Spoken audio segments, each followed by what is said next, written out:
कहानी की शुरुआत होती है डेरी नाम के एक शहर से मूवी थिएटर के अंदर। थिएटर का अटेंडेंट दिखता है कि एक छोटा बच्चा मैडी चुपके से थिएटर के अंदर चला गया है। मैडी को भी ये बात पता चल जाती है कि अटेंडेंट ने उसे देख लिया है, इसीलिए मैडी थिएटर की लॉबी में जा छुपता है। और इसी टाइम वो सुनता है कि अटेंडेंट अपनी बेटी रॉनी से उसी के बारे में पूछ रहा था कि क्या तुमने मैडी को देखा। रॉनी नाम की लड़की मैडी को स्टैंड के पीछे खड़ा हुआ देख भी लेती है, मगर मैडी को बचाने के लिए अपने डैड से झूठ बोल देती है कि वो शायद दूसरी तरफ गया है। मैडी को इस बहाने से वहाँ से भागने का मौका मिल जाता है, जिसके बाद हम देखते हैं कि मैडी अब शहर से बाहर जाने वाली सड़क पर था। वो इतना आगे निकल गया था कि शहर तो उसने क्रॉस कर ही लिया था। तभी अचानक उसके पास आकर एक गाड़ी रुकती है जिसमें एक फैमिली बैठी हुई थी। गाड़ी में से लेडी मैडी से पूछती है कि क्या आपको लिफ्ट चाहिए। वो आदमी भी शायद ऐसे मैडी को सड़क पर देखकर परेशान था। वो कहता है, आओ मैं तुम्हें तुम्हारे पेरेंट्स के घर छोड़ देता हूँ। मैडी चुप कर पिछली सीट पर बैठ जाता है और कहता है कि मुझे अपने पेरेंट्स के घर नहीं जाना, यहाँ तक कि मुझे तो डेरी शहर में भी वापस नहीं जाना। इसके अलावा आप लोग मुझे कहीं भी ले जाएं। वो लेडी कहती है, अरे फिर तो तुम बहुत लकी हो, हम भी पोर्टलैंड जा रहे हैं, तुम्हें भी वहीं ले जाते हैं। इस टाइम मैडी उस कपल के बच्चों के दरमियान में बैठा हुआ था। यहाँ पर काफी अजीब सा माहौल था। उस कपल की बेटी अचानक से एक प्लास्टिक का डब्बा खोलती है जिसके अंदर एक लिवर था किसी जानवर का। ये देखकर मैडी का दिल खराब होता है, लेकिन अब इससे बाद जो वो लड़की करती है उन चीजों को तो मैडी बर्दाश्त भी नहीं कर पाता। वो लड़की अपनी उंगलियां उसी लीवर के अंदर स्टैब कर देती है और फिर बाहर निकाल कर खुद भी मजे से सूंघती है और मैडी को भी जबरदस्ती सूंघाने की कोशिश करती है। इन्हीं चीजों को इग्नोर करते हुए उस लड़की की मॉम अपने बेटे का स्पेलिंग टेस्ट ले रही थी, जबकि मैडी नोटिस करता है कि ये गाड़ी भी अब वापस डेरी की तरफ मुड़ रही है, ना कि पोर्टलैंड की तरफ जा रही है। ये देखकर वो बहुत ज्यादा परेशान हो जाता है और गाड़ी से निकलने की कोशिश करता है, लेकिन गाड़ी के दरवाजे लॉक थे। वो उस आदमी को गाड़ी रोकने को भी कहता है, लेकिन जब वो आदमी बात नहीं सुनता तो खुद गाड़ी रोकने के लिए वो स्टीयरिंग को भी अपने हाथ में लेने की कोशिश करता है, लेकिन ये लोग उसे दोबारा पीछे कर बिठा देते हैं। और अब यहाँ पर वो बच्चा अजीबो गरीब चीजों के स्पेलिंग सुनाने लगता है, जिस तरह डेथ के, मर्डर के, और इन चीजों से मैडी और भी ज्यादा डर जाता है। फिर उसी टाइम हम देखते हैं कि वो औरत भी प्रेग्नेंट थी असल में, और अचानक ही उसे बहुत ही भयानक दर्द शुरू हो जाता है। और फिर हम देखते हैं कि उसके जिस्म को फाड़ते हुए उसके पेट के अंदर से एक बच्चा नहीं बल्कि एक बहुत ही भयानक क्रिएचर निकलती है। बज़ाहिर तो ये क्रिएचर इंसान जैसे लग रही थी, पर इंसान नहीं थी। उसके दो इंसानी सर थे, नुकीले नुकीले हाथ पांव जैसे किसी परिंदे के होते हैं, और साथ ही इस बच्चे के चमगादड़ जैसे पर भी थे, और देखने में ये बहुत ही ज्यादा भयानक था। पैदा होते ही वो उड़ना शुरू कर देता है, और जब वो औरत उसे पकड़ने की कोशिश करती है तो वो क्रिएचर भागने की कोशिश करता है और गाड़ी के पिछले शीशे से टकरा जाता है। बेचारा मैडी डर के मारे अपना पैसिफायर मुंह में डालता है और कानों पर हाथ रख लेता है। यहाँ जो सब कुछ हो रहा था उसे देखने की उसमें बिल्कुल हिम्मत नहीं थी। एकदम से सीन बदलता है और इसी गाड़ी को हम बाहर से देखते हैं। गाड़ी की विंडो का शीशा टूटता है और उसके अंदर से मैडी का पैसिफायर निकलकर बाहर गिर जाता है। वही पैसिफायर अब पानी में तैरते हुए टाइटल कार्ड के नीचे से गुजरता है और हमें सीजन का टाइटल कार्ड इट दिखाया जाता है। और फाइनली सीन यहाँ से कट हो जाता है और मेन सीजन स्टार्ट हो जाता है। अब हमें 4 महीने बाद के सीन्स दिखाए जा रहे हैं। हमें कुछ नए कैरेक्टर्स दिखाए जाते हैं और साथ ही डेरी का बेस दिखाया जाता है। एक लड़का फिर बाइनोकुलर से देख रहा है कि डेरी एयरफोर्स बेस पर एक जहाज उतरा है। इसी प्लेन के अंदर से हम मेजर लेरॉय और कैप्टन पॉली रोसो को निकलते हुए देखते हैं। उनको बताया जाता है कि उनकी ये एयरबेस सुवेद बेस से सिर्फ 7 घंटे की दूरी पर है, जिसका मतलब है कि ये पहली लाइन ऑफ डिफेंस है और यहाँ की हिफाजत बहुत ज्यादा जरूरी है। ये लोग यहाँ पर एक स्पेशल प्रोजेक्ट के बारे में बात करते हैं और इनकी बातों से हमें फील होता है कि यहाँ पर कुछ तो अब नॉर्मल है। सीन कट होकर अब हमें लोकल हाई स्कूल दिखाया जाता है और वहाँ पर हमें एक बच्ची लिली को दिखाया जाता है। लिली के लिए स्कूल का माहौल बहुत ही ज्यादा अजीब है क्योंकि उसे बच्चे बहुत ज्यादा बुली करते हैं। यहाँ तक कि जब वो कॉरिडोर से भी गुजरती है तो बच्चे उसे अजीब नजरों से देखते हैं। लिली अपना लॉकर खोलती है तो देखती है कि वहाँ पर बहुत सारे पिकल के जार्स रखे हुए हैं। उन्हीं में से एक जार को धागे के साथ उसके लॉक से बांधा गया था लॉकर का दरवाजा खुलने पर वो जार नीचे गिर जाता है और सभी लोग उस पर बहुत ज्यादा हंसते हैं। और यहाँ पर लिली की दोस्त बाकी सब लोगों को उसे बुली करने के लिए डांटती भी है। दूसरी तरफ इस स्कूल में फिल और टेडी जो पहले एयरबेस के ऊपर नजर रख रहे थे, ये लोग एलियंस के बारे में बातें कर रहे होते हैं। फिल को एलियंस पर यकीन था और फिल को इस बात पर भी यकीन था कि एलियन बेस में कुछ तो गड़बड़ी चल रही है, वहाँ पर कुछ नॉर्मल नहीं लग रहा। वहाँ पर ये लोग जब भी देखते हैं तो कुछ ना कुछ अब नॉर्मल फीलिंग आती है। फिल को लग रहा है कि मिलिट्री बेस वाले कुछ ना कुछ छुपा रहे हैं। उसे तो ये भी लग रहा था कि वर्ल्ड वॉर 3 भी होने वाली है, इसलिए उसे टेस्ट की तैयारी भी नहीं करनी चाहिए। नेक्स्ट सीन में हमें दोबारा एयरबेस का सीन दिखाया जाता है, जहाँ पर मेजर लेरॉय को उनके बहुत से जूनियर्स नीचा दिखाने की कोशिश करते हैं क्योंकि वो ब्लैक कम्युनिटी से थे। तभी यहाँ पर जनरल शॉ जाते हैं और सभी जूनियर्स को उनकी गलती का एहसास दिलवाते हैं। दूसरी तरफ हमें दोबारा फिल और उसके दोस्त को दिखाया जाता है, जो अब पढ़ते पढ़ते दोबारा मैडी के बारे में बात करना शुरू हो गए थे। आज 4 महीने गुजर गए थे, लेकिन ना तो आज तक मैडी का पता चला था और ना ही पुलिस उसकी डेड बॉडी ढूंढ पाई थी। पुलिस का ये मानना था कि मैडी कहीं पर भाग कर छुप चुका है। डैडी फिल से कहता है कि सब हमारी गलती थी, वो हमारी वजह से नाराज होकर घर से निकला था। उसकी मॉम ने हमें उसकी बर्थडे में जाने के लिए कैंडीज भी दी थी, पर उसके बावजूद हम उसकी बर्थडे भूल गए थे। फिल उसे कहता है अब पुरानी बातें याद करके मैडी दोबारा जिंदा तो नहीं हो सकता ना, तो मुझे लगता है कि हमें ये टॉपिक छोड़ देना चाहिए। खैर सीन कट होता है और नेक्स्ट सीन में हम लिली को बाथरूम में खड़ा हुआ देखते हैं। वो अपने ब्रेसलेट के एक चार्म को दिखती है और उसे वो वक्त याद आता है जब मैडी ने उसे टॉवर के व्यूइंग डेक पर बुलाया था। वैसे तो ये जगह सदियों से खाली पड़ी थी, पर फिल, टेडी और उनके दोस्त मैडी ने इस जगह को अपना खुफिया ठिकाना बनाया हुआ था। एक दिन मैडी भी लिली को वहाँ पर लेकर गया और उसने लिली को वहाँ एक टर्टल चार्म दिया और लिली से कहा कि किसी को मत बताना कि मैं तुम्हें यहाँ लेकर आया था। प्रेजेंट में हम देखते हैं कि लिली अभी भी उन्हीं यादों में खोई हुई थी कि तभी उसकी मॉम आकर उसे कहते हैं कि तुम कल के लिए तैयारी कर लो, हमें तुम्हारे डैड की ग्रेव पर जाना है। लिली के डैड को मरे आज पूरा 1 साल हो गया है। लिली वहाँ नहीं जाना चाहती। तब उसकी मॉम उससे कहती है कि तुम्हें बहादुर बनना होगा, सिर्फ तुम ही इस दुनिया में अकेले दुखी नहीं हो। बहुत से लोगों को बहुत बड़े बड़े दुख है, लेकिन वो अपनी लाइफ को नॉर्मल जीते हैं। लिली की मॉम के जाने के बाद लिली बाथटब भरने के लिए नल खोलती है तो अचानक उसे ड्रेन के अंदर से मैडी की आवाज सुनाई देती है। वो वही गाना गा रहा था जो इस सीजन के स्टार्ट में सुनाई दे रहा था। ये आवाज पहले तो लिली को डरा देती है, लेकिन फिर लिली को लगता है कि मैडी सीवर में फंस गया है। लिली चिल्लाती है मैडी मैडी और उसे घर आने को भी कहते हैं। तब मैडी जवाब में कहता है कि वो लोग मुझे घर आने नहीं दे रहे। ये सुनकर लिली कंफ्यूज हो जाती है और अचानक हम देखते हैं कि ड्रेन से कुछ खून में भरी हुई उंगलियां बाहर निकलती हैं और इस सब को देखकर लिली बहुत ज्यादा डर जाती है। सीन कट होता है और हम अगले दिन लिली को स्कूल में देखते हैं तो अपनी फ्रेंड को ये सब कुछ बताती है कि किस तरह उसे ड्रेन में से मैडी की आवाज सुनाई दी थी और फिर उसने खून से भरी हुई उंगलियां भी देखी। उसकी फ्रेंड मार्ज को यकीन नहीं आता, पर क्योंकि वो लिली की पुरानी दोस्त थी और जानती थी कि लिली कभी झूठ नहीं बोलती, इसीलिए उसे भरोसा करना पड़ता है। इस टाइम मार्ज लिली को समझाते हैं कि तुम किसी और से ये बात मत शेयर करना, वरना लोग तुम्हें बेवकूफ समझेंगे। वैसे भी तुम्हारे बारे में पहले भी स्कूल में बहुत सारे रूमर्स हैं, लोग तुम्हें साइको समझते हैं। तुम समझ रही हो ना मेरी बात। इस टाइम तो लिली खामोश हो जाती है, लेकिन शाम होते ही लिली फिल और टेडी यानी मैडी के दोस्तों से उसी टॉवर के व्यूइंग डेक पर मिलती है। वो पहले मैडी के मरने के बारे में बात करते हैं और फिर लिली उन्हें कल वाला सब कुछ बता देती है, पर मर्ज की तरह फिल और टेडी भी उसकी बातों पर यकीन नहीं करते।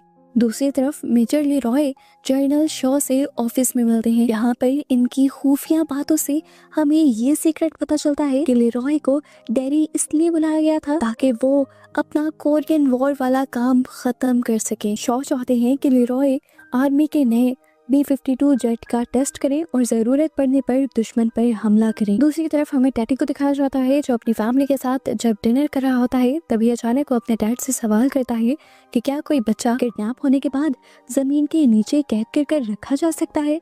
उसकी पूरी फैमिली इस सवाल पर बहुत ज्यादा शौक हो जाती है और उसके डैड उसे ऐसे सवाल करने से मना करते हैं और उसे समझाते हैं कि हमारे बड़े बुजुर्गों ने बहुत बड़े बड़े दुख झेले हैं, उन्होंने हॉलोकॉस्ट भी देखी है, यानी बहुत से लोगों को एक ही टाइम पर कत्ल होते देखा है। और तुम्हारा तो बस एक दोस्त गायब हुआ है, तुम ज्यादा दिन तक उसके सदमे में नहीं रह सकते और तुम्हें दोबारा नॉर्मल होना पड़ेगा और अपनी पढ़ाई पर तवज्जो देनी पड़ेगी। टेडी बेचारा खामोश होकर अपने रूम में आ जाता है और कॉमिक बुक पढ़ने लग जाता है। एकदम से उसके पास रखा हुआ लैंप फ्लिकर करने लगता है और फिर उसके बाद बंद हो जाता है। कुछ देर अंधेरे के बाद जब लाइट वापस आती है तो सीन बहुत ही ज्यादा भयानक होता है। टेडी देखता है कि उसके लैंप का शेड बिल्कुल भर चुका है उनके जूइश लीडर्स के कटे हुए चेहरों से। टेडी डर के मारे उस लैंप को टांग मारकर नीचे गिरा देता है और डर के मारे बेड से नीचे उतरकर टेबल के नीचे छुप जाता है। वो लैंप भी अब लड़खड़ाता हुआ उसकी तरफ आ जाता है और अचानक ही लैंप पर बने हुए चेहरे जोर जोर से उससे बातें करने लगते हैं। डर के मारे टेडी अपना चेहरा छुपा लेता है और जोर से चीख मार देता है। दोबारा से लाइट बंद हो जाती है और लैंप वापस घिसटते हुए नाइट स्टैंड पर वापस आ जाता है। इसी टाइम पर उसका भाई इस रूम का दरवाजा खोलता है और टेडी को डर के मारे टेबल के नीचे छुपे हुए देखकर उसे यकीन नहीं आता कि ये उसी का भाई है, क्योंकि टेडी का भाई अपने आप को बहुत ज्यादा बहादुर समझता था। खैर अगले ही दिन टेडी जाकर अपने दोनों दोस्तों से मिलता है, यानी फिल से और लिली से, और उन्हें वो सारी बात बताता है जो रात में उसके साथ हुई थी। इस मर्तबा भी बात करते हुए वो वॉमिट करने लगा था, लेकिन अच्छी बात थी कि इस मर्तबा उसके दोस्त उसकी बातों पर यकीन कर रहे थे। ये तीनों मिलकर फैसला करते हैं कि ये लोग मैडी के केस को खुद इन्वेस्टिगेट करेंगे और मैडी को ढूंढने की कोशिश करेंगे। वो लोग लाइब्रेरी में जाकर अब न्यूज इकट्ठी करने लगते हैं और केस से रिलेटेड सभी इंफॉर्मेशन लेने लग जाते हैं। फिल की छोटी बहन भी इनके साथ होती है। इस टाइम न्यूज को पढ़ते हुए इन्हें एक आर्टिकल मिलता है जिसमें लिखा हुआ था कि एक 12 साल की बच्ची और उसके डैड ने आखिरी मर्तबा मैडी को देखा था। आर्टिकल के एंड पर ये लोग पढ़ते हैं कि पुलिस ने मैडी को मरा हुआ बता दिया है और उसके मरने की रीजन वो होमिसाइड बता रहे हैं, यानी घर वालों की वजह से उसने सुसाइड कर ली है, ऐसा पुलिस वाले कह रहे हैं। पर पता नहीं क्यों ये तीनों बच्चे जानते हैं कि या तो मैडी जिंदा है या किसी मुश्किल में है, या फिर मैडी के गुमने के पीछे एक बहुत बड़ा राज छुपा है।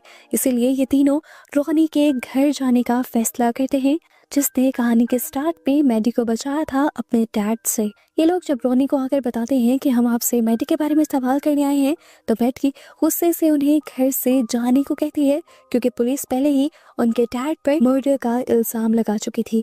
ये लोग यहाँ से उदास होकर जाने लगते हैं और लिली अपने दोस्तों को वो गाना सुनाने लगते हैं जो रोज ड्रेन के अंदर से मैडी की आवाज में उसे सुनाई देता है। ये गाना ऐसा था कि ज्यादा लोगों ने नहीं सुना हुआ था।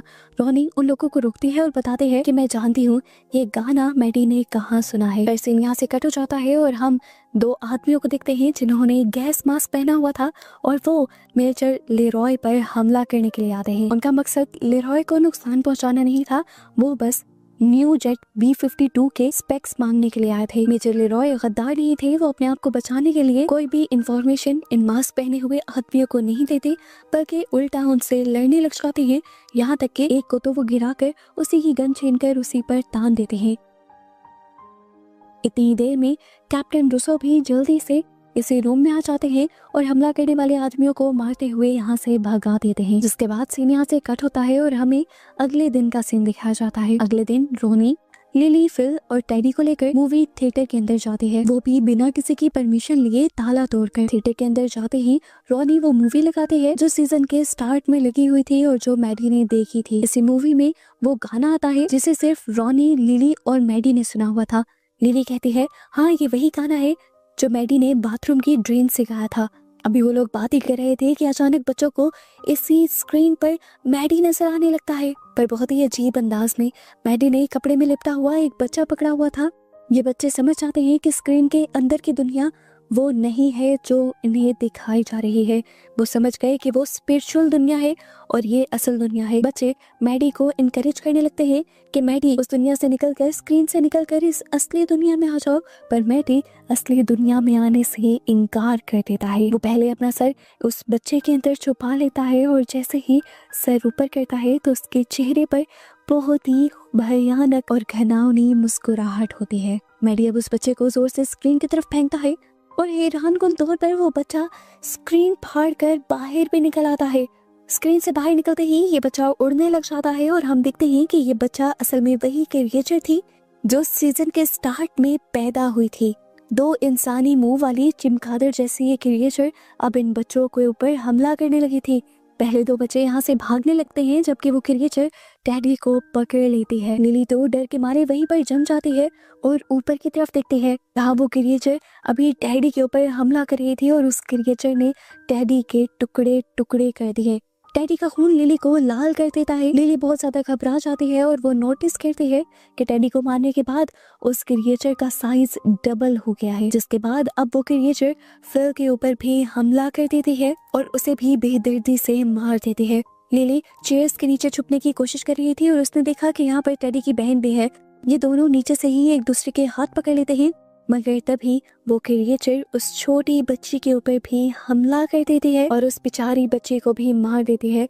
लिली डरते हुए दरवाजे की तरफ जाती है, जहाँ दूसरी तरफ रोनी थी और रोनी ने दरवाजा खोल दिया था। बाहर आते ही ये लोग अंदर दरवाजे को लॉक कर देते हैं ताकि वो क्रिएचर बाहर ना निकल पाए, लेकिन अब तक भी काफी देर हो चुकी थी।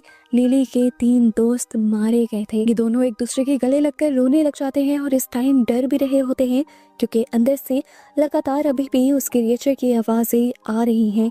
वो क्रिएचर बहुत ही भयानक तरीके से हुर्रा रहा है।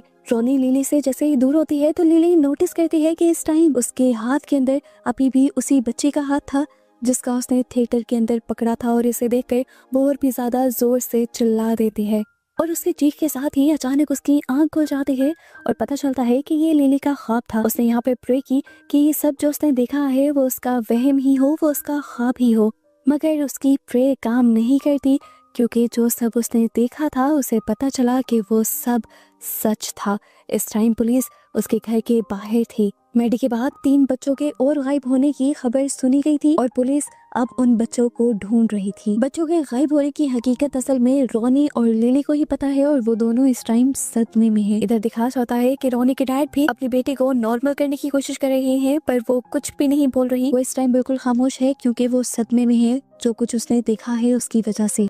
दूसरी तरफ दिखाया जाता है कि लेरॉय की फैमिली भी अब डैडी ही आ गई थी।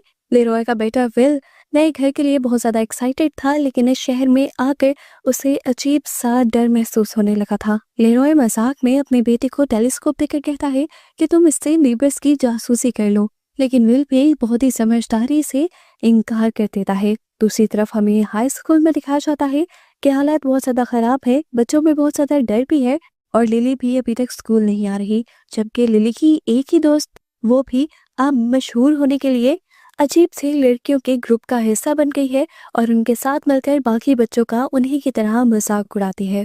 आज जब रोनी और लिली दोनों स्कूल आते हैं तो कॉरिडोर में रोनी को देखकर सब लोग उसे घूरने लग जाते हैं और लिली बगैर हिचकिचाए रोनी के पास आ जाती है। लिली की पुरानी दोस्त मर जाकर उसे अपने ग्रुप की तरफ लेकर जाने लगती है, लेकिन अब लिली अपना हाथ छुड़वा लेती है क्योंकि उसे अब किसी ग्रुप की परवाह नहीं थी। उसके दोस्त मर चुके थे और अब उसे सिर्फ रोनी के साथ रहना था, क्योंकि वही थी जो उसका दुख समझ सकती थी। मेजर लेरॉय का बेटा विल भी इसी स्कूल में आता है और उसका पहला दिन बहुत ही बुरा गुजरता है, क्योंकि यहाँ पर सभी लोग मिलकर उसे बहुत ज्यादा बुली करते हैं। लेकिन यहाँ विल को भी एक लड़का मिल ही जाता है जो उससे हमदर्दी करता है और उसे बुली करने वाले लोगों से बचा लेता है। खैर सीन कट होता है और दूसरी तरफ हमें मेजर लेरॉय को दिखाया जाता है, जिन्हें पता चला है कि पिछली रात उन पर हमला करने वाले कोई गद्दार या जासूस नहीं थे, बल्कि उनकी अपनी ही आर्मी के लोग थे जो लेरॉय के ब्लैक होने की वजह से उन्हें पसंद नहीं करते थे। इसके बाद सीन कट होकर हमें रोनी को दिखाया जाता है। जब वो सो रही थी तो अचानक डर कर उसकी आंख खुल जाती है, उसका दम घुटने लगता है क्योंकि अब उसका कंफर्टर किसी इंसानी खाल में बदल गया था और उसके बेड के इर्द गिर्द इतना जोर से लिपट गया था कि रोनी अंदर घुटने लगी थी। ये एनवायरनमेंट इस तरह खून से भर जाता है कि जैसे इस टाइम रोनी किसी के जिस्म के अंदर है। एकदम से ही ये खाल फटती है और रोनी की मॉम अंदर आ जाती है और अजीब अंदाज में रोनी से कहते हैं कि मेरी मौत की जिम्मेदार भी तुम हो और उन बच्चों की मौत के जिम्मेदार भी तुम हो। इस टाइम ऐसा लगता है कि रोनी अपनी मॉम के पेट के अंदर है और रोनी की एम्ब्रिकल कॉर्ड कोई खींच लेता है और खींचने वाला है एक मॉन्स्टर जो इस टाइम रोनी को खाने वाला था। इस भयानक पीली आंखों वाले काले मॉन्स्टर को देखकर रोनी बहुत ज्यादा डर जाती है और जोर से चिल्लाती है और प्रेजेंट में दिखाया जाता है कि वो सब चीजें यहाँ से गायब हो गई थी। उसकी चीख सुनकर उसके डैड यहाँ पर आते हैं और उन्हें लगता है कि रोनी ने एक बुरा ख्वाब देखा है, पर रोनी जानती थी कि यहाँ पर जो कुछ भी हुआ था वो सच में हुआ था और रोनी बहुत ज्यादा डर चुकी थी। सीन कट होकर दूसरी तरफ हमें 3 मिलिट्री ऑफिसर्स को दिखाया जाता है जो पुलिस के साथ मिलकर किसी चीज की इंटेरोगेशन कर रहे थे, पर लोकल पुलिस उन्हें अपनी इस इंटेरोगेशन का हिस्सा नहीं बनाती, उन्हें निकाल देती है, लेकिन उसके बावजूद भी छुपकर ये लोग पुलिस पर नजर रखते हैं और जिस साइट पर पुलिस इंटेरोगेशन के लिए खुदाई कर रही थी काफी देर तक छुप कर वहां नजर रखते हैं। लेकिन तभी अचानक एक ऑफिसर की तबीयत खराब होने लगती है, ऐसे जैसे किसी एनर्जी ने उनके ऊपर कोई असर कर दिया था। यहाँ एक ट्विस्ट रिवील होता है कि पुलिस और मिलिट्री डेरी शहर को इसीलिए इम्पोर्टेंट समझ रही है क्योंकि हमेशा से जंग के वक्तों में डेरी शहर का इम्पोर्टेंट रोल रहा है और अब पुलिस और फौज दोनों को लगता है कि शहर के नीचे कोई ऐसी एनर्जी या ताकत है जो उन्हें नुकसान पहुंचा रही है या पहुंचा सकती है और उसी के लिए ये सब मिलकर इंटेरोगेशन कर रही है। यहाँ तक कि जगह जगह डेरी में खुदाई भी चल रही है। दूसरी तरफ हमें दिखाया जाता है कि रॉनी और लिली दोबारा स्कूल में मिलते हैं और एक दूसरे से अपने दोस्तों के मरने के बारे में बात करते हैं। पुलिस अभी भी उनके दोस्तों के लिए इन्वेस्टिगेशन कर रही थी पर उनको कोई सुराग नहीं मिल रहा था। रॉनी लिली से कहती है कि तुम्हें पुलिस को सब बता देना चाहिए, पर लिली कहती है रॉनी मेरी बात समझने की कोशिश करो, मैं ऐसा नहीं कर सकती। मेरी पास्ट मेडिकल हिस्ट्री है, मेरी मेंटल हेल्थ अच्छी नहीं थी, मुझे लोग साइको समझते थे और अगर इस तरह की कोई भी बात मैंने उन लोगों के सामने कर दी तो वो मेरी बात पे यकीन करने के बजाय मुझे दोबारा से साइको समझने लगेंगे और मेंटल हॉस्पिटल वापस भेज देंगे। इसी दौरान हम देखते हैं कि पुलिस स्कूल में आ जाती है और लिली को ले जाती है। लिली से इन्वेस्टिगेशन शुरू हो जाती है। लिली उन्हें कुछ बताना नहीं चाह रही थी पर ये लोग लिली के डर का फायदा उठाते हैं और अपने अल्फाजों को घुमाते हुए उससे बहुत से सवाल करते हैं, उस पर दबाव डालते हैं और फिर उसके दिए गए जवाबों का अपना ही मतलब निकाल लेते हैं और एक स्टेटमेंट बनाकर उसकी वजह से रॉनी के डैड को अरेस्ट कर लेते हैं उन बच्चों के मर्डर के इल्जाम में।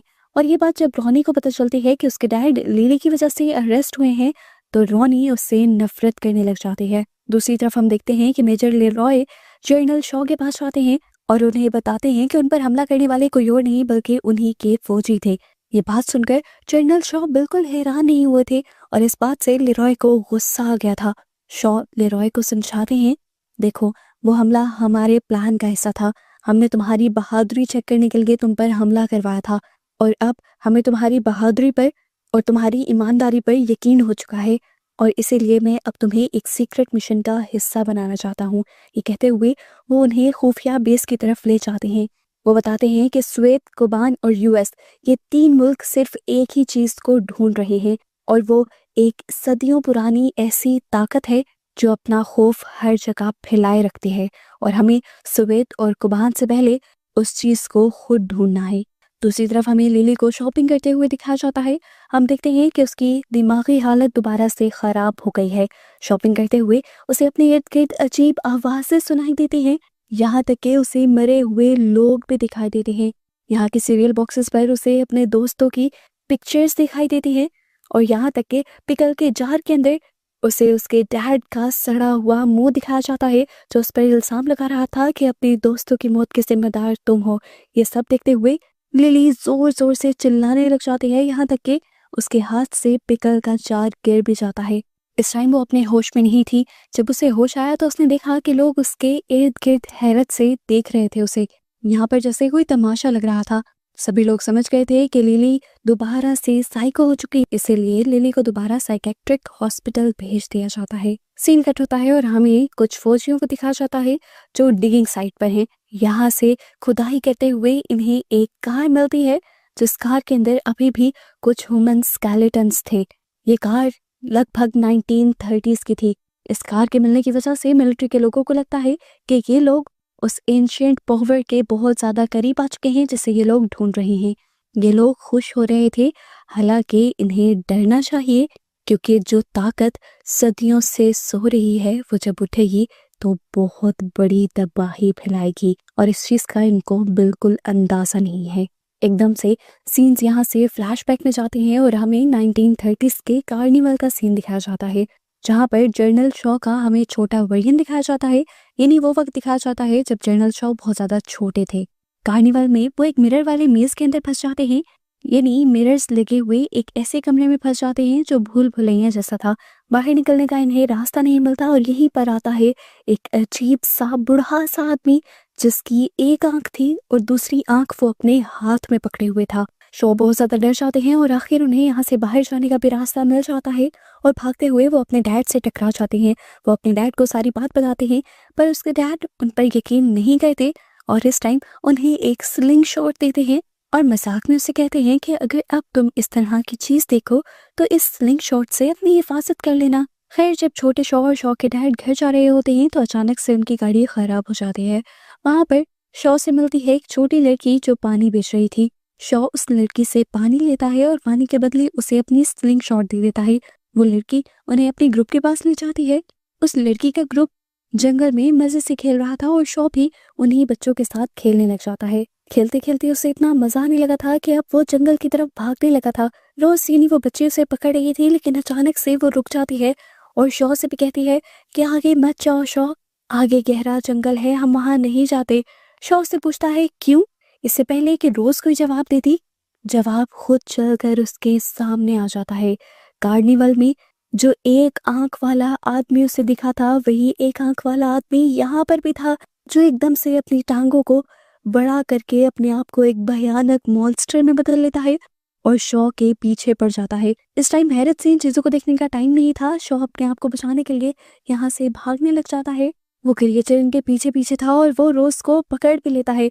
रोज उस क्रिएचर को एक पत्थर मार कर अपने आप को और शॉ को बचाते हैं, जिसके बाद ये लोग जंगल से बाहर निकल आते हैं और फिर सीन भी यहीं से कट होकर हमें प्रेजेंट में लिली को दिखाया जाता है। लिली इस टाइम साइकेट्रिक हॉस्पिटल में है और यहाँ पर वो बिल्कुल खुश नहीं, क्योंकि पूरा दिन इस हॉस्पिटल में से पेशेंट्स की अजीबोगरीब आवाजें आती रहती हैं। दूसरी तरफ हम देखते हैं कि रोनी के डैड से अभी भी इन्वेस्टिगेशन चल रही थी और पुलिस उन्हें डराने के लिए कहते हैं कि तुम्हारे खिलाफ तो गवाहों ने भी साइन कर दिए हैं, यानी गवाही दे दी है कि उन्होंने देखा है कि तुमने ही मर्डर किया है।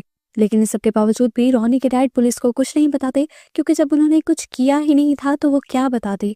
डिंगी साइड पर मिलिट्री को पता चलता है जो कार उन्हें मिली थी स्केलेटन से भरी हुई, उसका ताल्लुक उस एंशिएंट पावर से दूर दूर तक नहीं है। जनरल शॉ को हर हाल में उस पावर को ढूंढना था। इसके लिए डिक हरमन उन्हें मशवरा देते हैं कि हमें ठीक उस जगह के ऊपर जाकर इन्वेस्टिगेशन करनी चाहिए जहां से हमें फील हो रहा है कि वो ताकत निकलेगी और निकल रही है। शॉ भी इस काम के लिए उन्हें परमिशन दे देते हैं और एक हेलीकॉप्टर भी देते हैं। इसीलिए डिक लेरॉय और रोसो के साथ इन्वेस्टिगेशन करने के लिए निकल जाते हैं। डिक के हाथ में इस टाइम वही सालों पुरानी वाली स्लिंग शॉट है जो हमने 1930s के अंदर शॉ के हाथ में देखी थी। उसे टच करने पर डिक को बहुत ही पुराने विजन्स आते हैं। वो किसी ट्रांस में चला जाता है। उसे लगता है कि वो इस टाइम एक हेलीकॉप्टर के अंदर नहीं है बल्कि एक सीवर के अंदर है और उसी सीवर के अंदर पेनीवाइज का सर्कस वैगन नजर आता है। जैसे ही वैगन का पर्दा गिरता है तो डिक को वहां पर चमचमाती हुई आंखें और एक लाशों का बहुत बड़ा ढेर नजर आता है और इसी ढेर के अंदर एक लटकी हुई उसके ग्रैंड माँ की भी लाश थी और वो अब अजीब सी एंटिटी में बदलती हुई उनसे पूछती हैं तुम कौन हो। डिक अपनी तरफ से तो वहां से भागने की कोशिश करता है, लेकिन इसी ट्रांस में गलती से वो असली दुनिया में हेलीकॉप्टर का पिछला दरवाजा खोल देता है। लेरॉय आखिरी वक्त में डिक को पकड़ लेता है, वरना वो नीचे गिर जाता। अपना मिशन पूरा करने के बाद डिक जब शॉ के पास आता है तो वो शॉ को कहता है कि हम उस चीज को नहीं खोदेंगे और हमें डिगिंग बंद कर देनी चाहिए, क्योंकि वो ताकत बहुत ही ज्यादा खतरनाक है। उस ताकत के ऊपर होने पर उस ताकत ने पूरी तरह मेरे माइंड पर कब्जा कर लिया था और मैं मरते मरते बचा हूँ। डिक शॉ को वार्न करता है कि अगर उन्होंने उस सोर्स को खोद कर बाहर निकाल लिया तो यहाँ पर बहुत बड़ी तबाही हो सकती है, पर शॉ कोई बात मानने वाले थे। सीन कट होकर हमें दोबारा स्कूल के बच्चों को दिखाया जाता है। पता चला है कि लिली स्कूल वापस आ चुकी है और वो रोनी से माफी भी मांगती है और उसे प्रॉमिस भी करती है कि वो पुलिस को सब सच बता देगी और उसके डैड को बाहर निकलवा लेगी। और इस काम में वो लेरॉय के बेटे विल की भी हेल्प मांगते हैं। विल का दोस्त भी इनके ग्रुप का हिस्सा बन जाता है और इन्हें आइडिया देता है कि उन्हें कुछ ऐसा करना चाहिए जिसकी वजह से वो इवल दोबारा बाहर निकल आए जो बच्चों को मार रहा है, और इन्हें फिर उस इवल की वीडियो बनाकर सबको सबूत देना चाहिए। दूसरी तरफ हमें शहर की मीटिंग दिखाई जाती है। मिलिट्री वाले शहर वालों से बात करना चाहते हैं और यहीं पर हम बूढ़ी रोज को देखते हैं जो अपने बेटे को कह रही है कि तुम पुलिस वालों को उस ताकत के बारे में कुछ भी नहीं बताओगे। कुछ देर बाद हम देखते हैं कि शॉ 50 साल बाद रोज के पास जाता है, क्योंकि रोज ने उनके शहर में डिगिंग करने की परमिशन नहीं दी थी। रोज नहीं चाहती थी कि वो ईवल एनर्जी बाहर निकल आए, पर शॉ से झूठ बोलता है कि वो सिर्फ पेनी के पाइप्स के लिए वहां पर जगह साफ कर रही हैं और उसे एक कंसेंट पेपर साइन कर देना चाहिए। रोज इस शर्त पर मान जाती है कि वो डिग करने वाले लोगों को बताएगी कि कौन सी जगह को नहीं खोदना। दूसरी तरफ हम मिलिट्री ऑफिसर डिक को देखते हैं जो अपने कलीग लेरॉय के घर जाते हैं। यहाँ उन्हें लंच करते हुए बहुत मजा आता है और वो साथ ही लेरॉय को एक शॉक कर देने वाली बात ये भी बताते हैं कि उनके पास थर्ड आई पावर है, यानी वो ऐसी चीजों को भी देख सकते हैं जो नॉर्मल इंसान नहीं देख सकते। और कुछ इंसान तो उन चीजों के इस दुनिया में होने पर बिलीव भी नहीं करते, जैसे सोल्स और एंटिटीज। दूसरी तरफ अब हमें उन चारों बच्चों को दिखाया जाता है जो अपने प्लान पर काम कर रहे थे और रोनी के डैड को बचाने के लिए सबूत इकट्ठे कर रहे थे। इन्हें पता था कि यहाँ पर कोई तो इवल एनर्जी है जो उन बच्चों को गायब कर रही है। उसी इवल एनर्जी को इन्होंने बुलाना था, इसीलिए ये लोग ग्रेवयार्ड के अंदर कैंडल्स जलाकर बैठ जाते हैं। रिच कुछ इंचेंटिंग्स करने लग जाता है, यदि कुछ होली वर्सेस पढ़ने लग जाता है, लेकिन पहले पहले यहाँ पर कुछ भी नहीं होता।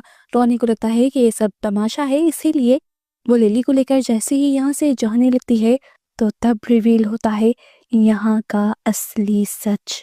यहाँ की नेगेटिव पावर्स उन्हें घेर लेती हैं, उनके दिमागों पर कब्जा कर लेती हैं और वो जहाँ से बाहर निकलने की कोशिश कर रहे थे, वो जंगल से बाहर निकलने का रास्ता एकदम से एक पोर्टल में बदल जाता है। ये लोग जितना उस पोर्टल के अंदर जाने के लिए साइकिल चलाते हैं उतना ही उससे दूर जाते रहते हैं और इसी पोर्टल के अंदर इन्हें अपने मरे हुए तीनों दोस्त लटके हुए नजर आते हैं।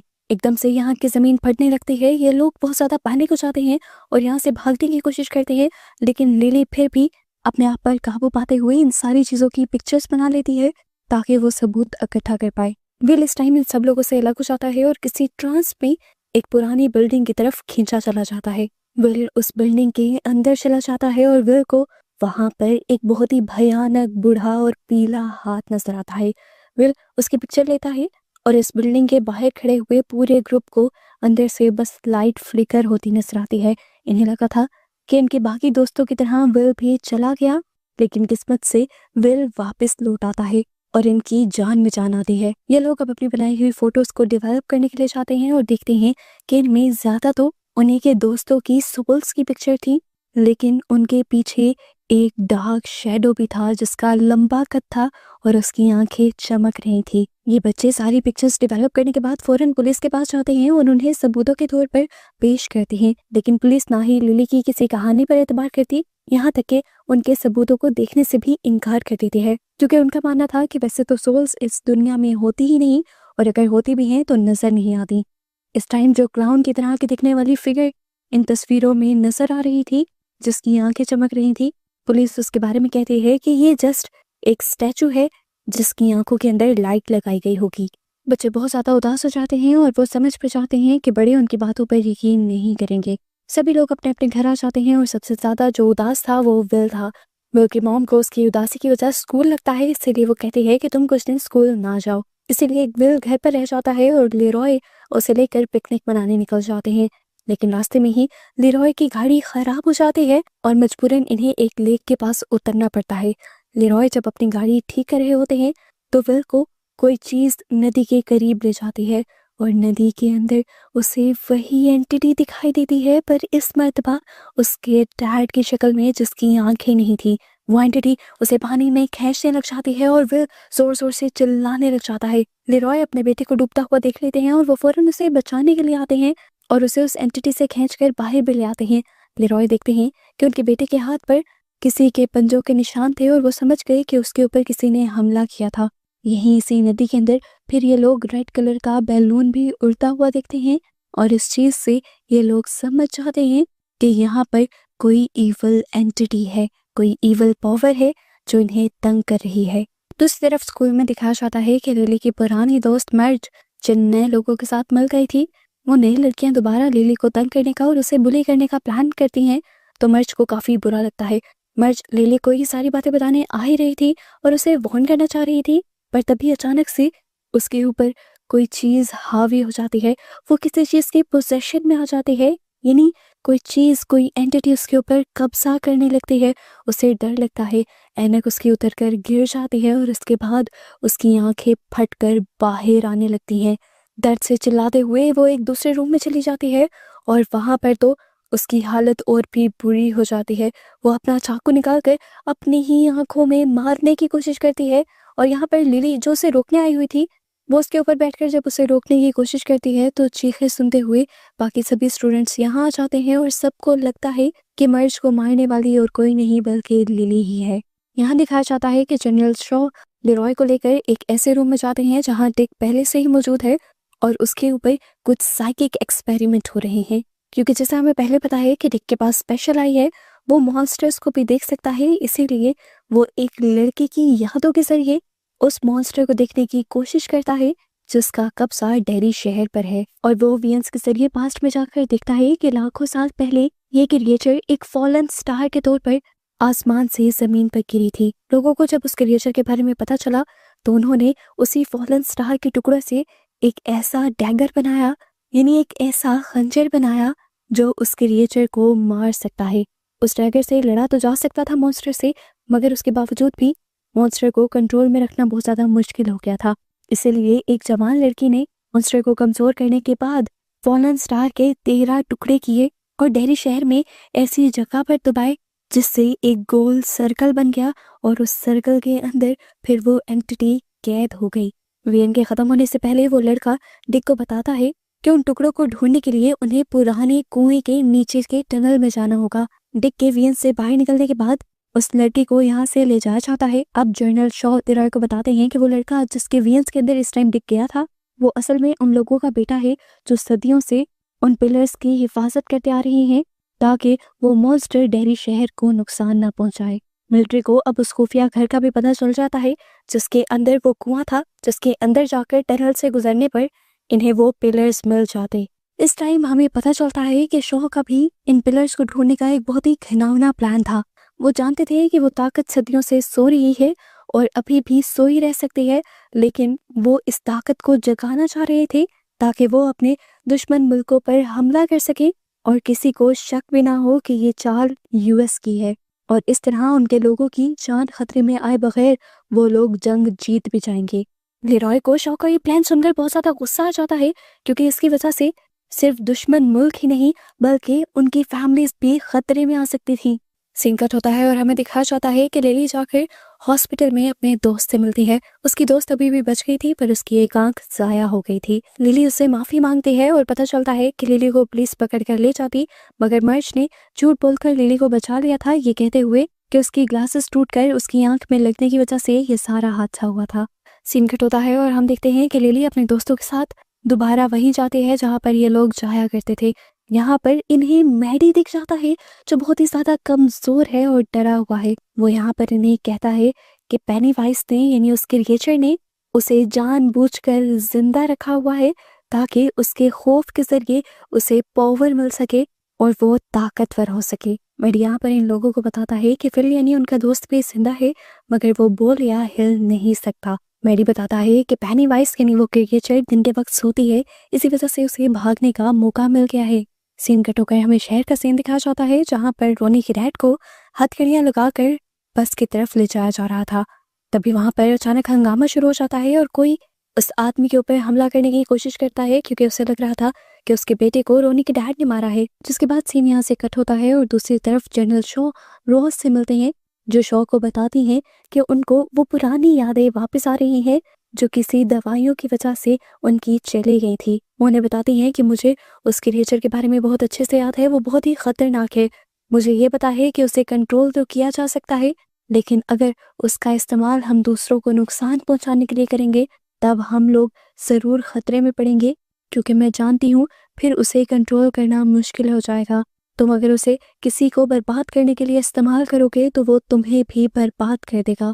खैर रोज मिलिट्री को उसका मकसद पूरा करने के लिए वो डैगर भी दे देते हैं जिसे और कोई नहीं बल्कि रोज का बेटा ही इस्तेमाल कर सकता था, जिसके वीएन्स के अंदर जाकर डिक ने सारी हिस्ट्री भी पता चलाई थी।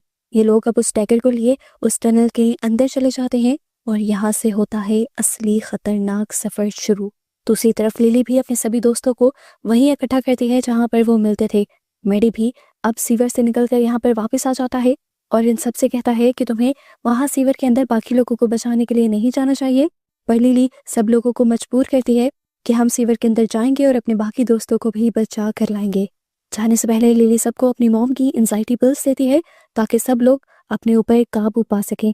एक तरफ से तो फौज उस टनल के अंदर जा रही थी, दूसरी तरफ से हम देखते हैं कि ये बच्चे भी इसी टनल के अंदर आ चुके हैं। टनल के अंदर जाते ही पेनीवाइज यानी वो क्रिएचर इन सब बच्चों के सामने इनके डर ले आता है ताकि इनके डर से वो खुद को स्ट्रॉन्ग कर पाए और इन बच्चों को अलग कर दे। ये बच्चे अलग अलग हो भी जाते हैं और इनके वियंस इन्हें डराने लगते हैं। इधर इसी टनल के अंदर डिक को भी अपने बचपन का वियन नजर आने लग जाता है, जो भी पेनीवाइज उसे दिखा रहा था उसे डराने के लिए। इसी तरह बाकी आर्म सोल्जर्स को भी यहाँ पर अजीबोगरीब वियन आते हैं। वो यहाँ पर एक पीली आंखों वाली क्रिएचर देखते हैं जो बाकी लोगों को मार रही थी। वो उससे डर जाते हैं और उसकी तरफ गोलियां चलाने लगते हैं। रोज का बेटा भी जो इनकी मदद करने आया हुआ था उसके हाथ से भी उसका डैगर नीचे गिर जाता है और लेरॉय को भी यहाँ पर अपनी वाइफ खड़ी हुई नजर आती है। लेरॉय का माइंड स्ट्रांग था, वो समझ गया कि ये उसकी वाइफ नहीं है बल्कि उसका एक फॉल्स वर्जन है, उसका शैडो है जो पेनीवाइज उसे दिखा रहा है। इसलिए वो उसके ऊपर गोली चला देता है और ये सब कुछ यहाँ पर खत्म हो जाता है। बच्चों के सामने भी सारे वियंस खत्म हो जाते हैं और वो बच्चे भी दोबारा इकट्ठे हो जाते हैं और इसी दौरान इन्हें अपने पीछे से अजीब सी सरसराहट सुनाई देती है। ये लोग जब पीछे मुड़ के देखते हैं तो इनको एक बहुत बड़ा शौक लगता है। पानी के अंदर से एक लाश बाहर निकल रही थी जो किसी और की नहीं थी बल्कि मैडी की थी और इस लाश का इतना बुरा हाल हो चुका था कि वो आधी से ज्यादा खाई गई थी। ये देखकर वो सारे डर जाते हैं और समझ जाते हैं कि अब तक जिस मैडी से ये लोग बात कर रहे हैं वो असल में पेनीवाइज ही है जो मैडी का रूप लेकर इनको डराने के लिए और अपने कब्जे में लेने के लिए आया है। पेनीवाइज भी जब ये सोचता है कि बच्चों को तो हकीकत पता चल रही है तो वो बच्चों के सामने अपनी असलियत में आ जाता है, अपने डरावने पेनीवाइज वाले रूप में आ जाता है। हुलिया तो उसका एक क्लाउन्स वाला था लेकिन दिखने में वो बहुत ही भयानक था और असली शक्ल में आते ही वो बच्चों पर झपट पड़ता है उन्हें मारने के लिए। बच्चे अपनी जान बचाने के लिए यहाँ से निकलने के लिए भागते हैं पर लिली गिर जाती है और पीछे रह जाती है। दूसरी तरफ से लेरॉय और उसके साथियों को भी बच्चों की चीखें सुनाई देती हैं। इसी अंधेरे में लेरॉय को अपना बेटा विल नजर आता है लेकिन लेरॉय इसे अपना वहम समझकर विल के ऊपर भी गोली चला देता है। लेरॉय का साथी जो जानता था कि वो बच्चा असली है, उस बच्चे को बचाने के लिए वो उस बच्चे के सामने आ जाता है और इस तरह विल उस गोली से बच जाता है। जबकि लेरॉय का साथी मरते हुए लेरॉय से कहता है कि तुम उस क्रिएचर को मत छोड़ना। दूसरी तरफ हमें दिखाया जाता है कि लिली के सामने अब पेनीवाइज आ रहा था उसके डैड का भयानक रूप लेते हुए। वो बार बार शेप शिफ्ट कर रहा था यानी अपने हुलिये बदल रहा था और लिली को डरा रहा था। पहले तो वो लिली के डैड की शक्ल में आता है, फिर अपना चेहरा म्यूटेट कर लेता है और भयानक बना देता है। आधा चेहरा ऐसे कर देता है कि जैसे उसकी आंखें, नाक सब कुछ टेढ़ा मेढ़ा है। इसे देखकर लिली जब और ज्यादा डर जाती है तो वो अपने हजारों दांत निकालते हुए लिली की तरफ उसे मारने के लिए बढ़ता है पर अचानक ही रुक जाता है क्योंकि पानी के अंदर वही डैगर चमक रहा था जो उसे मार सकता था, जिससे पेनीवाइज डरता था। लिली भी उस डैगर को देख लेती है और अच्छा मौका समझते हुए उस डैगर को वहां से उठा लेती है। सीन कट होकर हमें दिखाया जाता है कि लेरॉय और उसकी बची हुई टीम अब टनल से वापस आ गई थी और उनका इंटरव्यू लिया जा रहा था।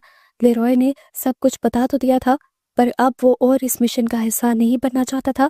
टनल के अंदर उसने अपने बेटे पर गोली चलाई थी। किस्मत से उसका बेटा तो बच गया लेकिन उसका अच्छा साथी उसकी वजह से अब मारा गया है और वो और ज्यादा अब इस मिशन का हिस्सा नहीं बनना चाहता।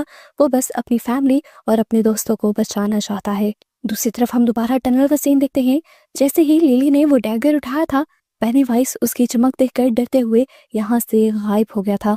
यहाँ पर हमें डिक को भी दिखाया जाता है जो काफी देर से जंगल में फंसा हुआ था, बहुत ही मुश्किल से जंगल से बाहर निकलता है और इस टाइम हम देखते हैं कि वो बहुत ही ज्यादा थका हुआ है। अचानक ही चलते हुए उसके सामने उसका कलीग आ जाता है, वही कलीग जिसे लेरॉय ने मार दिया था। एकदम से डिक नोटिस करता है जो बचपन में उसके ग्रैंडपा और ग्रैंडमा ने उसे बॉक्स दिया था, वो रोशनी के साथ खुल जाता है और पता चलता है कि इसके अंदर वो इवल एनर्जी थी जिससे हमेशा डिक डरता था और जिसकी वजह से डिक के पास थर्ड आई थी। उसके ग्रैंडमा और ग्रैंड मॉम ने उस एनर्जी को इस बॉक्स के अंदर बंद कर दिया था, पर अब वो भी खुल गई है। अब सीन कट होता है और हमें पास्ट का 1935 का एक पागल खाने का सीन दिखाया जाता है।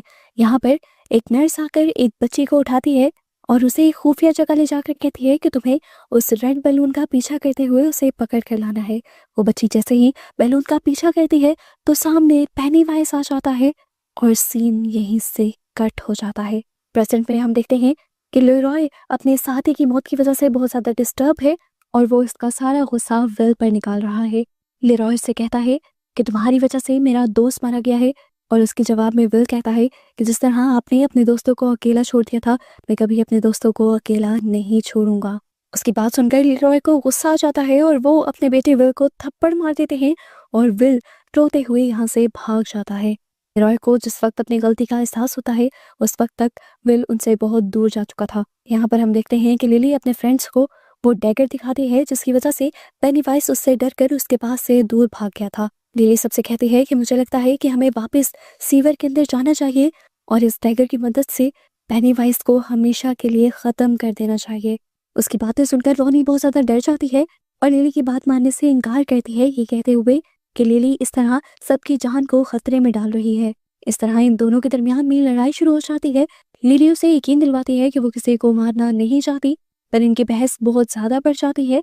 रिच उनका दोस्त उनकी इस बहस को ख़त्म करने की भी कोशिश करता है लेकिन नाकाम रहता है और इसका रिजल्ट ये होता है कि ग्रुप टूट जाता है और ये लोग अलग अलग हो जाते हैं।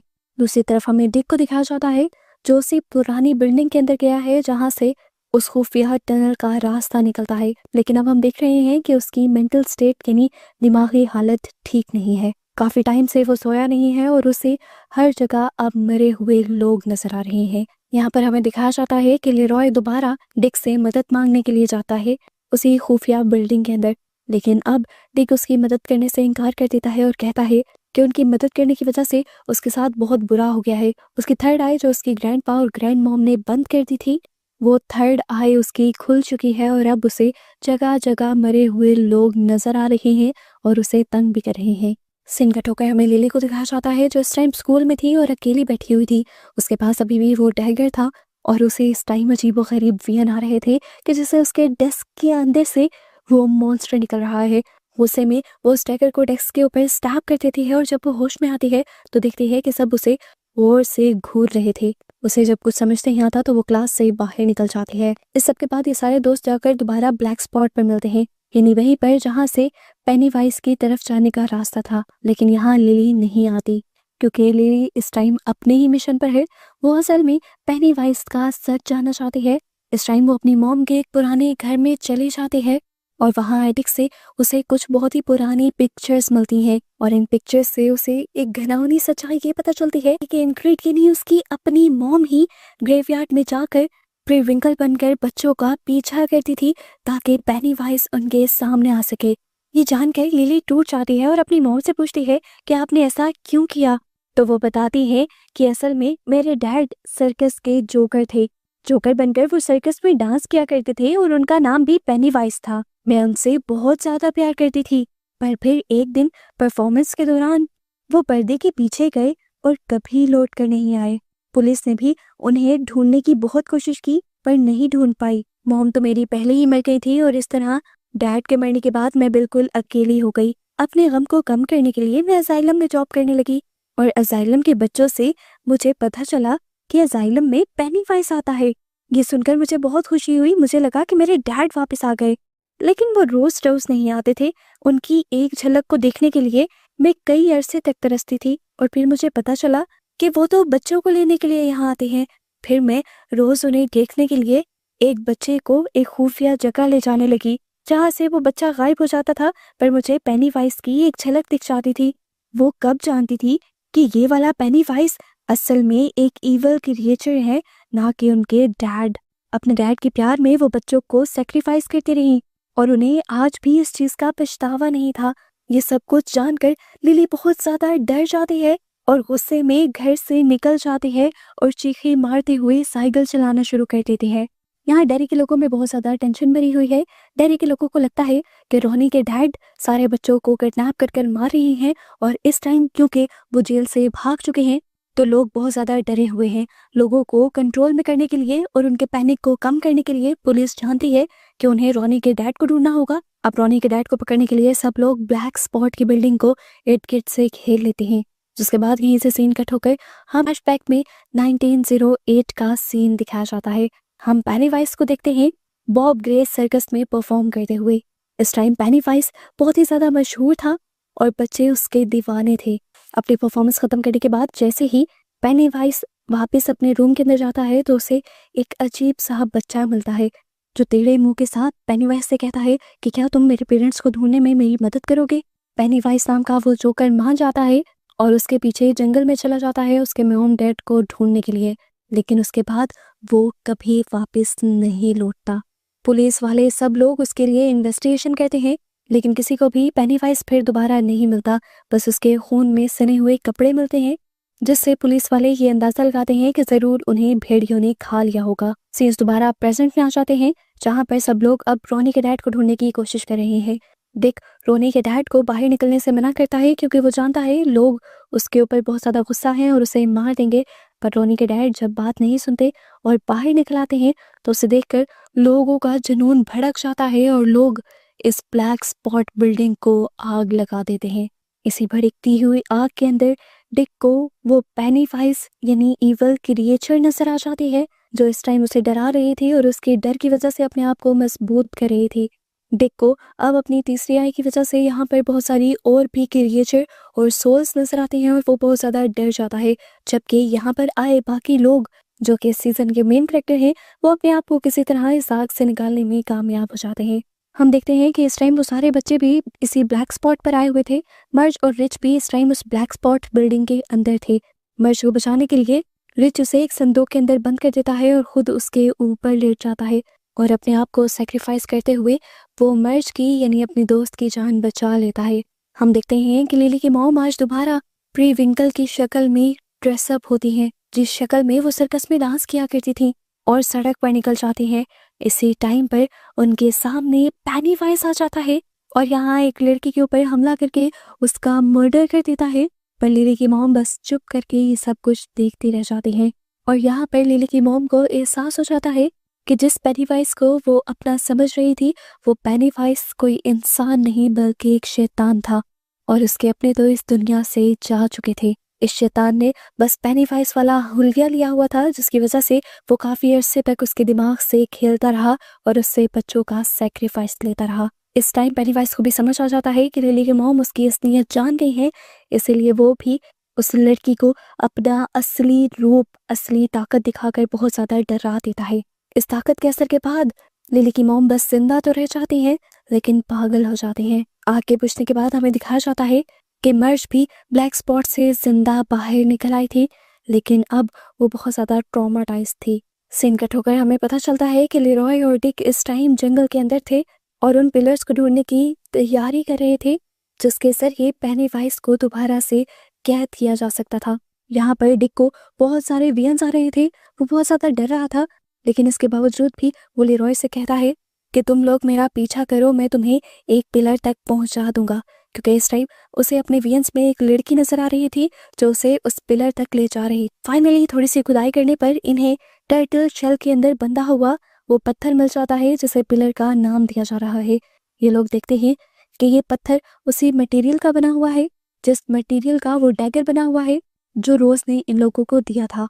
जनरल शॉ इन लोगों से कहते हैं कि इस पिलर को जमीन से बाहर निकाल लिया जाए लेकिन लेरॉय को डर है कि ऐसा करने पर पूरा डेरी शहर खतरे में पड़ जाएगा। लेकिन शॉ इन लोगों की बात नहीं मानते।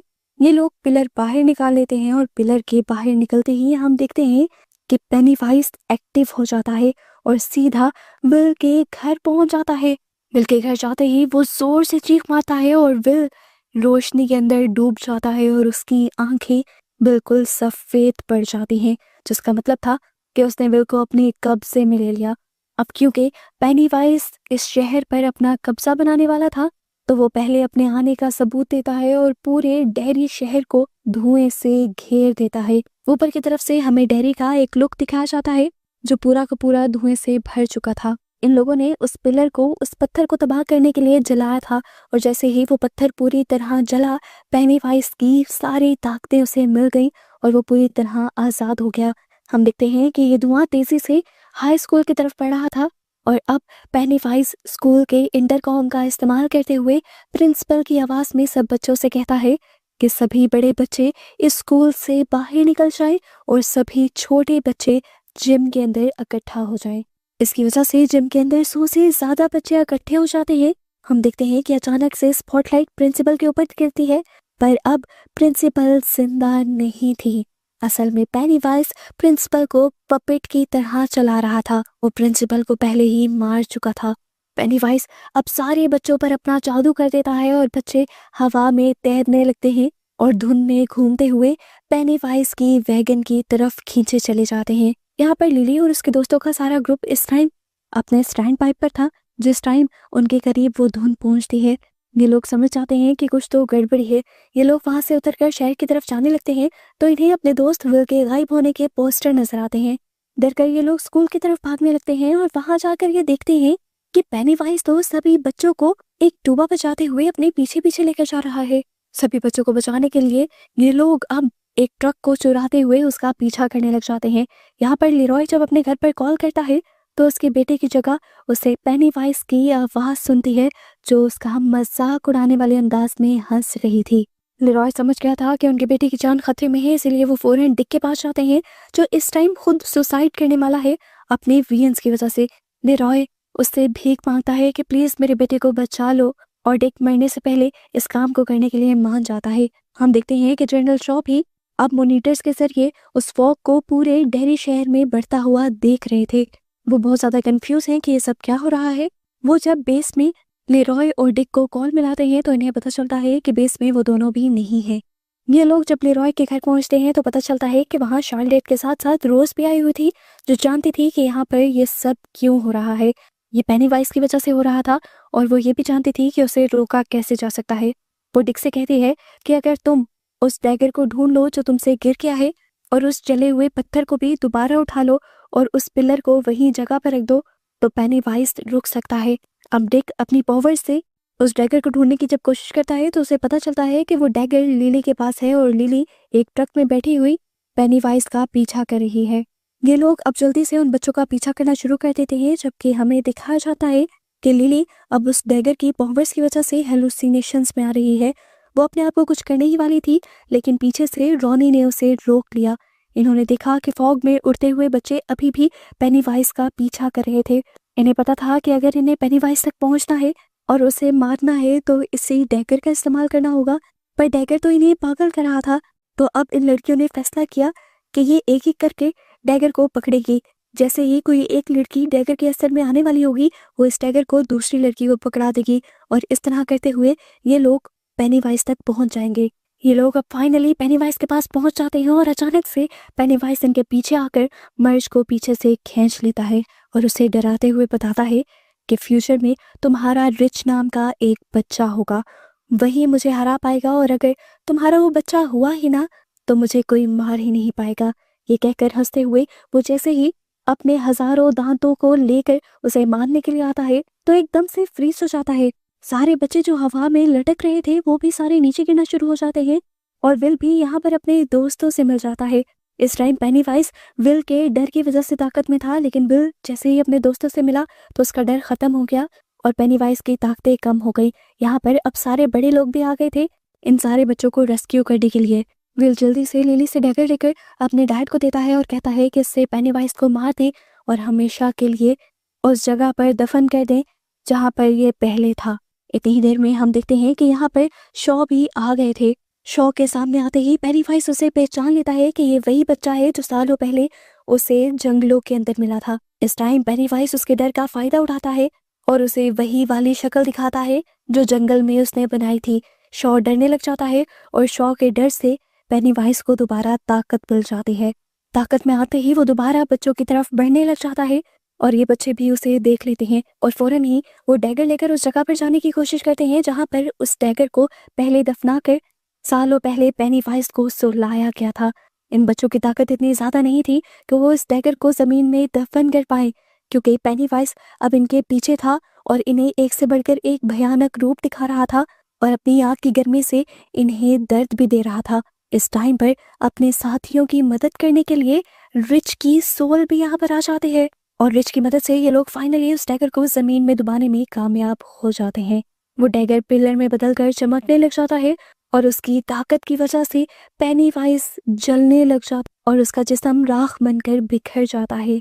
इस टाइम बच्चे अपने दोस्त के सोल को लास्ट टाइम देखते हैं और बहुत ज्यादा रोते हैं। जितना इन लोगों को पेनीवाइज के मरने की खुशी थी उतना ही रिच के मरने का दुख भी था।